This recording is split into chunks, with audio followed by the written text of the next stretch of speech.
Hello, YouTube, and welcome back to Chef Lethal Plays Path of Exile. This is episode 7 of season 6, and hopefully my throat will be doing a little bit better for this voiceover than the last one. I do want to apologize for the last episode. I probably shouldn't have even released it or done the voiceover. I definitely paid for it the next day. My throat was so raw.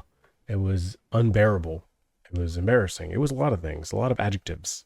Adjectives? Those are adjectives, right? Describing? Yeah. Okay, anyway. We're here back in the game. We're not here to talk about grammar. We're here to talk about the game. So we're here in Act 3. And the first minute or so of this video is just kind of me going through my stash and trying to clean it up a little bit. Honestly, it's a humongous mess. And it bothers me. Like, why am I picking all this stuff up if I'm only going to throw it in a stash? And the answer to that is I may get lucky and find something decent, but also when it comes time for me to actually clear it out, it's going to give me a lot of bubblegum currency to then use for crafting or other things, just crafting.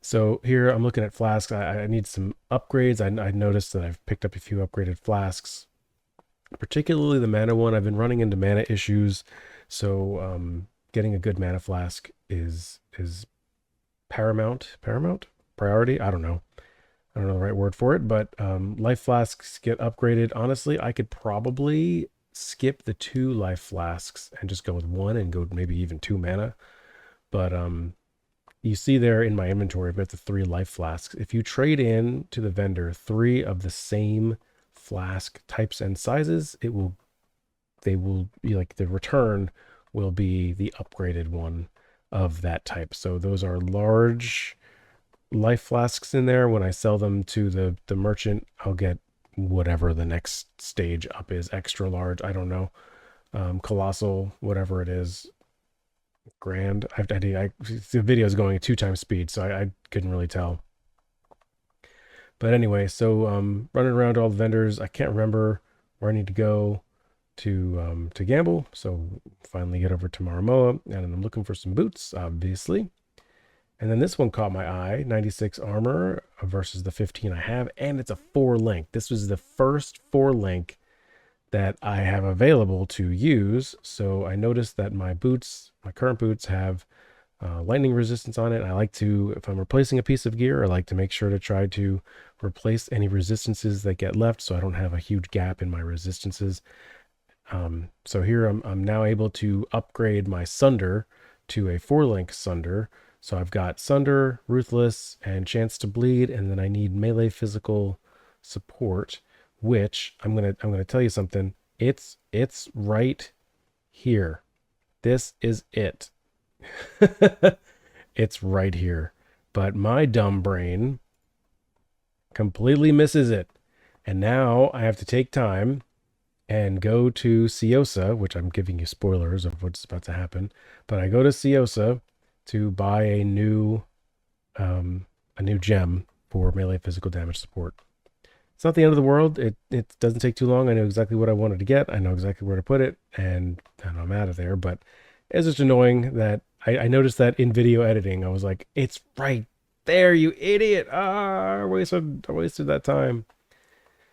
But anyway, not terrible, not a huge waste. Let me go full screen too. There we go. That's better.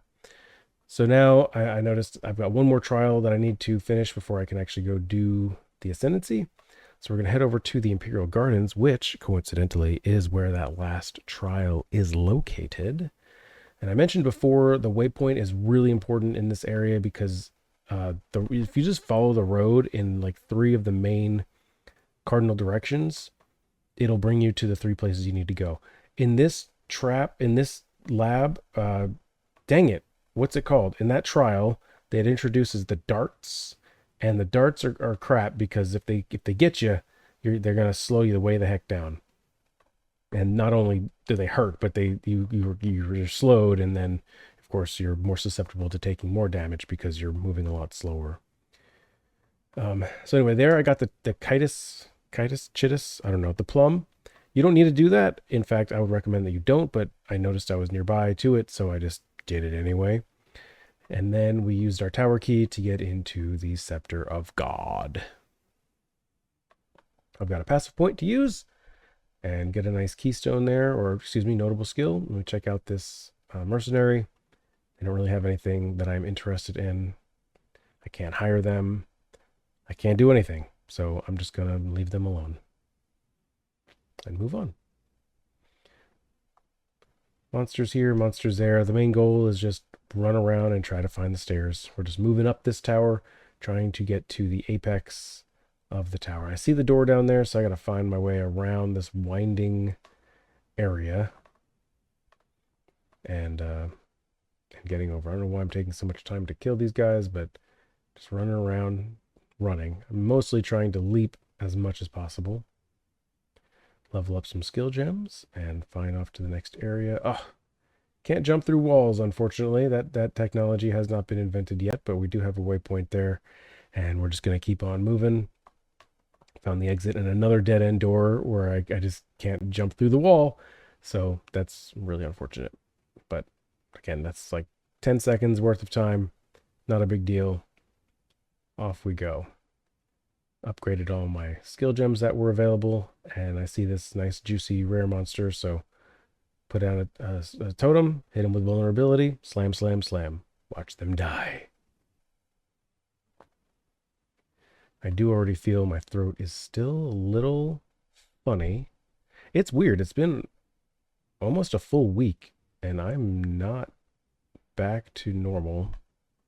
It's been longer than a week, actually. I got sick last Saturday, was my first like full day of illness. Anyway, so maybe I'll try to talk a little less to get us through here, but here we go to the tower rooftop. This is the Act 3 boss, Dominus. And so we've got a few like waves of minions first. The decoy totem here is just absolutely goated because it draws the aggro from the enemies to fight the decoy instead of you. So you're able to kind of sneak up behind them, or not sneak up. You can just be out in the open and attack. So I had to do a little bit of a cut there, but then nothing really changed. I'm also doing a pretty decent amount of damage. So put the totem down, slam, slam, slam, and then just watch his health completely vanish. He changes phases here. He becomes like this red demon monster. I don't know if you have to stay inside the red ring, but I always do. I always notice that I take damage from this like red rain that's happening outside if I'm not right next to Dominus Ascendant. So maybe you have to, maybe you don't. I don't know. I just do it. Just dodge his attacks. Slam, slam, slam, and then he'll eventually die. Not too bad. Here we go to the aqueduct.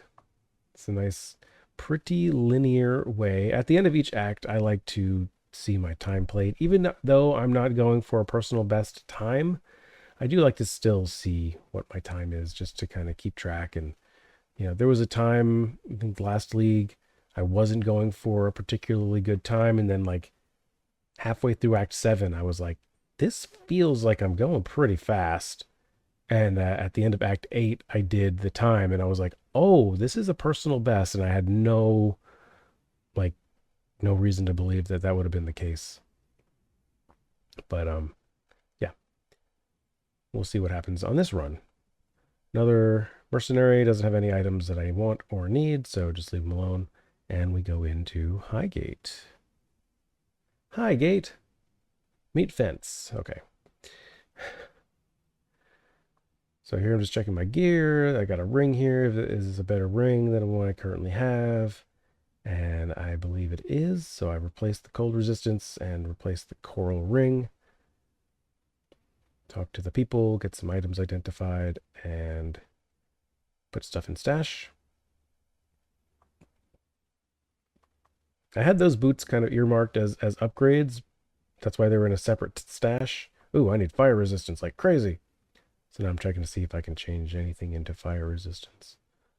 But this plate chess piece here looks great. It's an upgrade from what I currently have, so I'm going to put that in my like second stash as kind of a note that I want to use it later, potentially.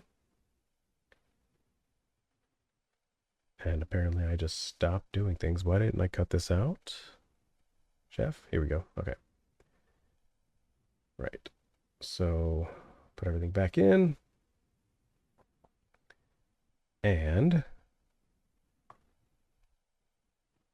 checking gear, checking my offhand and see I can start leveling another skill gem there. Come over here, and Nico needs us to get there's a banner, Deshret's banner that we need to get from over here in the Dried Lake. If you're interested in time, then you would just go straight. You'd get into Highgate and immediately go left to come down into the Dried Lake, instead of doing what I did, is talk to everybody, clean up your inventory, all that stuff. This right here is called a Legion encounter, and it's been recently buffed. I think in this league they changed it a little bit for the rewards. I don't normally do this during the campaign, but I was feeling like my damage was decent, and I just was curious to see what kind of rewards I would get. So basically, there's a big purple gem in the middle of the of the middle of the ground. You click it, it spawns a bunch of monster like ghosts and the like stasis, basically like stasis monsters, and then the stasis monsters that you kill will then re revive. I don't know, come reincarnate, reanimate. That's the word I was looking for. Reanimate at the end of the timer, and then you kill them again and get their rewards. Some of the monsters have symbols over their heads, which means they will drop a chest that has a particular type of loot. So we killed the guy down there in the Dried Lake, and now I'm looking to see if any of this gear is going to be better than what I currently have. My helmet really sucks. I need a new helmet. And I was looking at these, these the boots that I had previously earmarked as upgrades. I don't think they are still worth it. There are people in the community that would say that these boot upgrades are not worth it because they don't have movement speed, which I get, but I also think that there's value in just maxing out your resistances as early as possible. So yeah, these greaves are considerably better than the ones that I had. The ones that I just replaced were the ones that I gambled. And look at this upgrade on armor on the gauntlets. Huge there. That's really, really big. Very excited about that.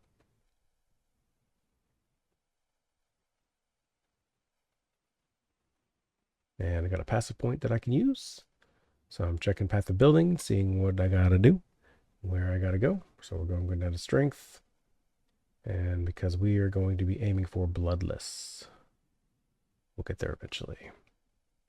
Okay, now we come over here, we go into there, and we're going to go into the mines. I know there's a weird cut there. It's just a weird cut. Just ignore it. Some more loot here. So now we're in the mines, and this is where we get introduced. Maybe not in this. Maybe it might be in the mines level 2, but we get introduced to the delve sort of mechanic in a way. It's similar to this experience right now, actually. So we have these little mounds of sulfite, and that is the fuel that is used for delve. Delving is basically like an infinite cave where you get to pick what kind of rewards you want, and there's a cart that follows you and it illuminates the way, and it represents literally the hardest content in the game when you get to the very bottom of it. And when I say the very bottom of it, there is technically no bottom of it, but at a certain point, you have to have multiple mirrors worth of gear and like just armor stacking, like specialized builds for deep delve. It's not like most normal people wouldn't do it. I don't know if delve is even necessarily a very popular game mechanic in the overall game. I happen to kind of like it. It's a good, like, kind of mindless run around, click on this, kill monsters, and just keep moving. So it's good to just kill time, put a show on my other monitor, and just go. But we'll do an episode on Delve at some point in the future. Of course, I'm always grabbing these currencies. Now that I think about it, I've been getting a lot of really good currency out of those things, and it's just completely free. Just have to kill a few monsters for it. Reached a dead end there for the Vol side areas. Like I said, I don't typically do the Vol side areas. I don't find them to be entirely rewarding. Kind of just a time sink. There's another crafting recipe, and we talk to, well, I guess you don't have to talk to Diala, but you do have to allocate your points. I always end up going to Calm's Dream first. I don't know why, like, definitively. I think it's because it's much more of a straightforward area to me. I'm sorry, I've got the hiccups a little bit. It's more of a straightforward area than Doreso's Dream. Ooh. All sorts of bodily functionings happening right now. I have the hiccups. I'm yawning. My throat hurts. It's nuts.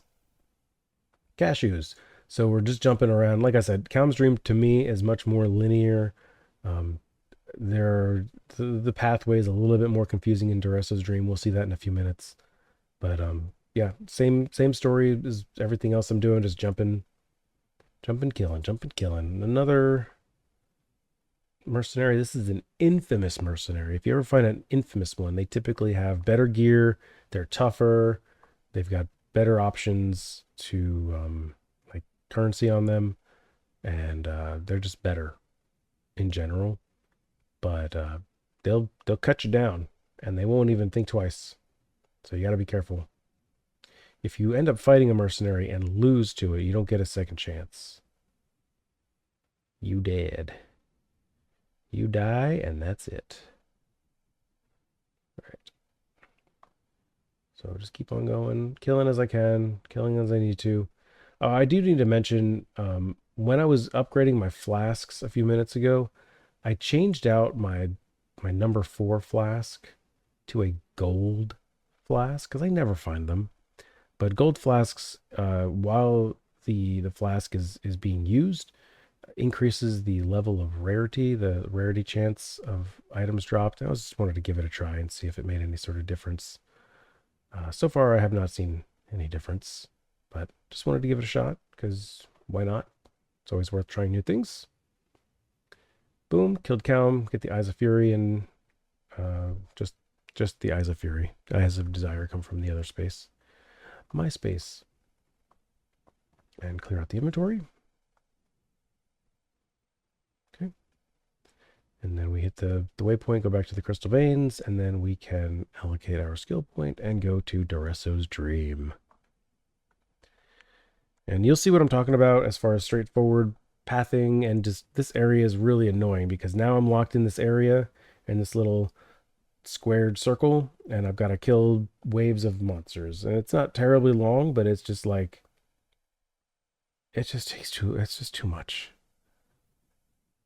Okay, so now I can move on to the next area until there's another area where I get locked in with a bunch of caged monsters.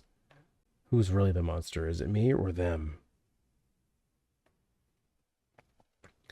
On to the next area. I don't know. I keep checking the mercenaries. I don't even know what kind of mercenary I would want or need when I get to maps.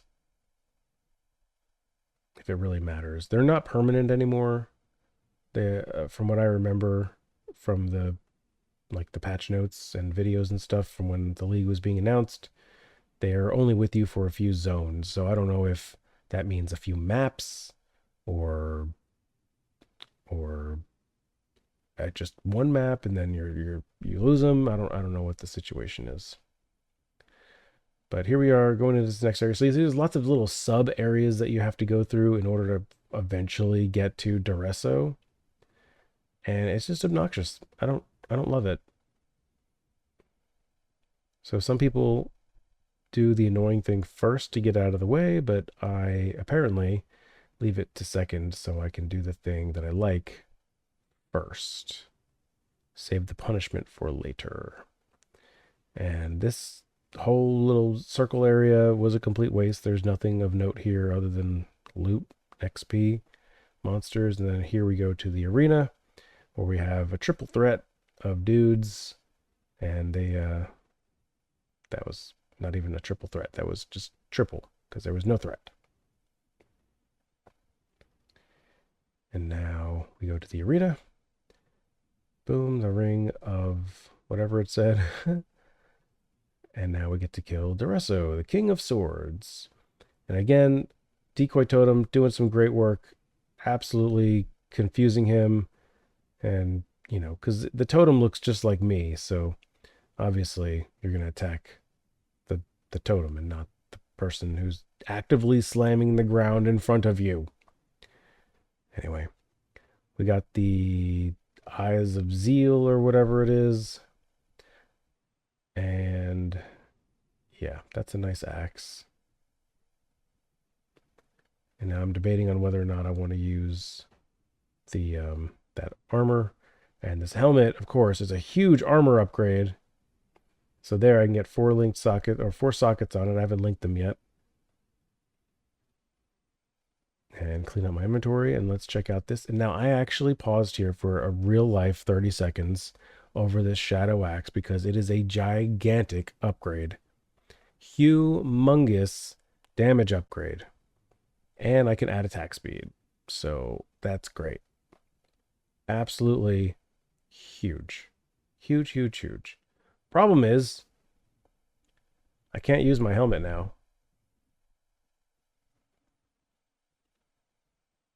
You notice my helmet is red because there's a gem in there that requires 55 dexterity, and my character does not have 55 dexterity.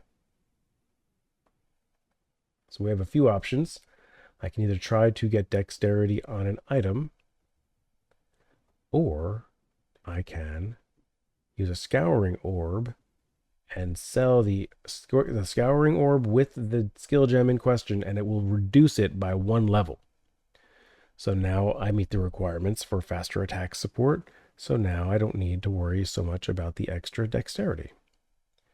Now, I also noticed that my fire resistance is low, and my cold resistance was high, so I did a little swappy swoo, and it looks like I might be able to do it again. Yeah, I can do it again. So I plop in my ring, and I can change out that to fire resistance, and now I feel a lot better about that.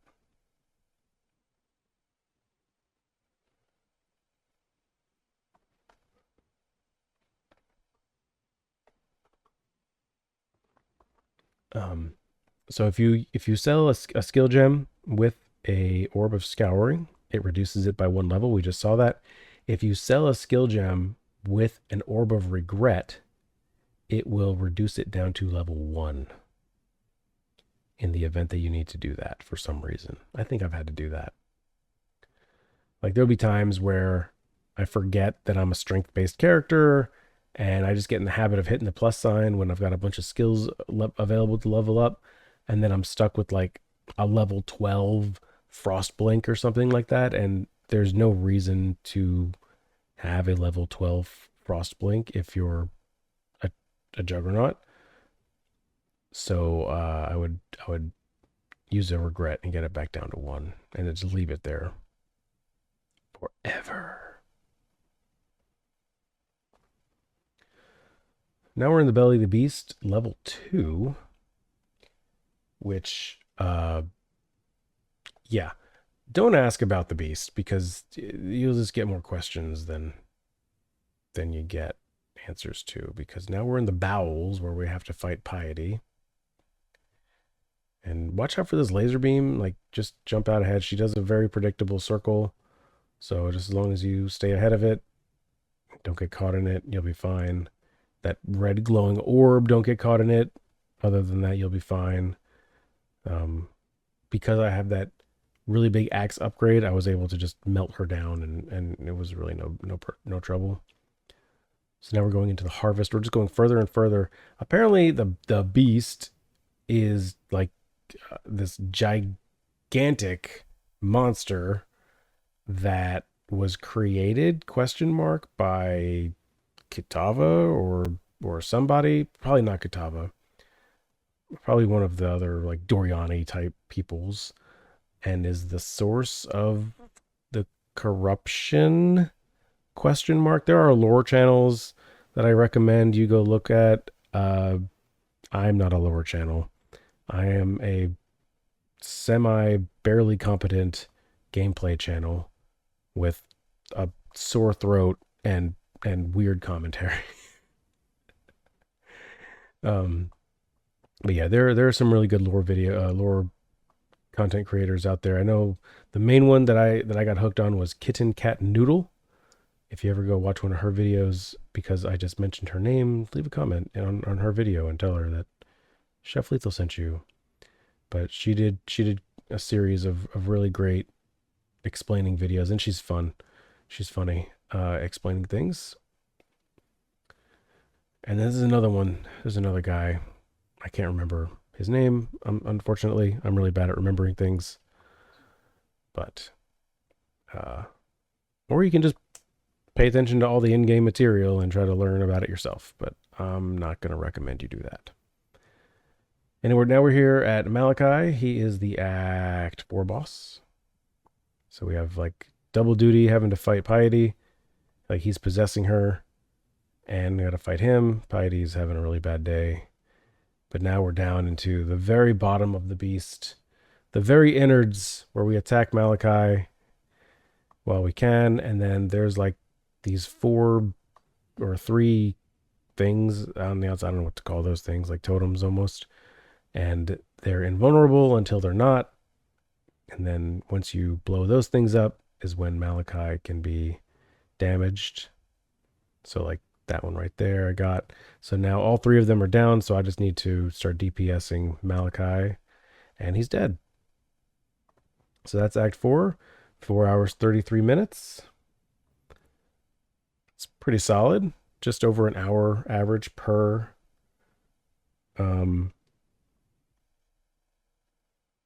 per act. Not bad. Talk to Tasuni to get some points.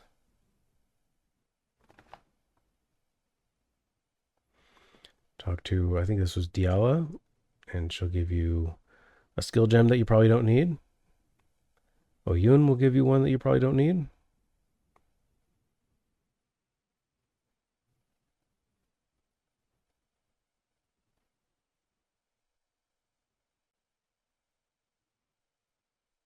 And now we're in the Ascent, on our way up to Act 5.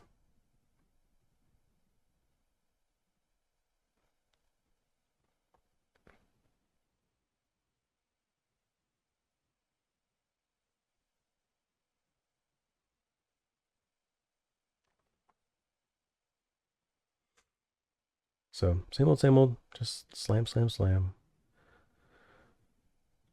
So we activate the resonator, and we enter the portal to Oriath. And now we're down to the last minute of the video. So I'm going to let Chef here just play on through, and I'm just going to close out by saying thank you forever and ever for watching this video. It means the absolute world. I say this every time, but I mean it every single time. Like, it means the world to me that anyone watches my videos. I know I'm a very small creator, and if I get 15 views on a video, it feels very fortunate. So if you're one of those 15, thank you very much. If you share this video with somebody and they watch it, thank you very much. Like, it really means a lot to me. And I have fun. So hopefully you have a little bit of fun. You can put these on in the background while you're doing other stuff. Maybe you're playing Path of Exile yourself on the other monitor and you've got this on. That's totally cool. I do that too. So that's it for me today. I'm just going to let the gameplay finish out for the video, and I will see you in the next one.